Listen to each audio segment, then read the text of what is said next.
Is the United States supporting Al-Qaeda in Syria?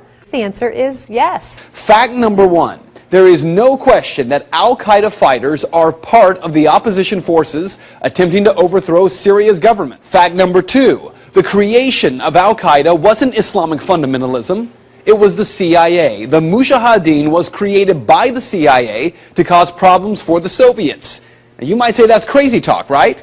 Here's Secretary of State Hillary Clinton. To be fair, we had helped to create the problem we're now fighting. How? Because when the Soviet Union invaded Afghanistan, we had this brilliant idea that we were going to come to Pakistan and create a force of Mujahideen, equip them with Stinger missiles and everything else to go after the Soviets inside Afghanistan. And we were successful. The Soviets left Afghanistan, and then we said, great, goodbye, leaving these trained people who were fanatical in Afghanistan and Pakistan, leaving them well armed, creating a mess, frankly, that at the time we didn't really recognize. We were just so happy to see the Soviet Union fall, and we thought, okay, fine, we're okay now. Everything's going to be so much better. Now you look back, the people we're fighting today, we were supporting in the fight against the Soviets. So it's not a conspiracy theory, it's history. And it's history that's being repeated in Libya and now in Syria. But there is a bigger problem here, one that every American should be questioning. We're fighting Al-Qaeda in Afghanistan, but we're also bombing Al-Qaeda targets in Pakistan and in Yemen.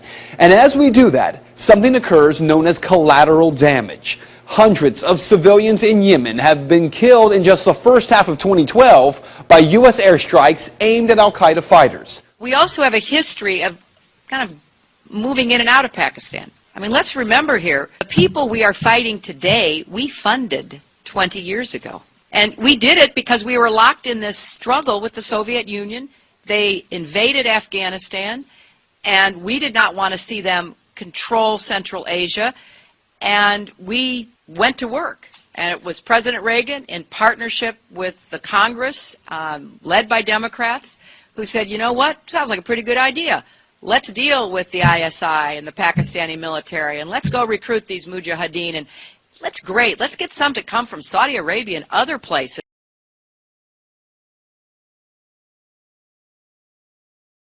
importing their Wahhabi brand of Islam so that we can go beat the Soviet Union.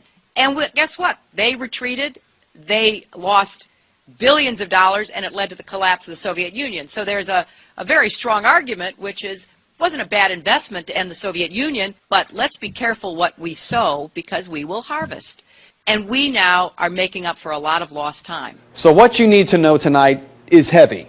Our government is bombing sites around the world in an ongoing war with Al-Qaeda. In Iraq, where Al-Qaeda had no presence before the U.S. war, Al-Qaeda is now thriving.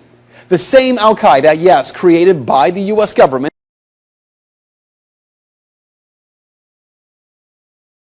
in order to harm the Soviets. And today, at least 13,000 civilians in Afghanistan are dead as a result of that war with Al-Qaeda.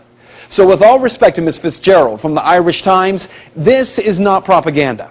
Rather, it is the question that every American should be demanding answers on from Congress and from this president. Why are we giving Al-Qaeda fighters money and weapons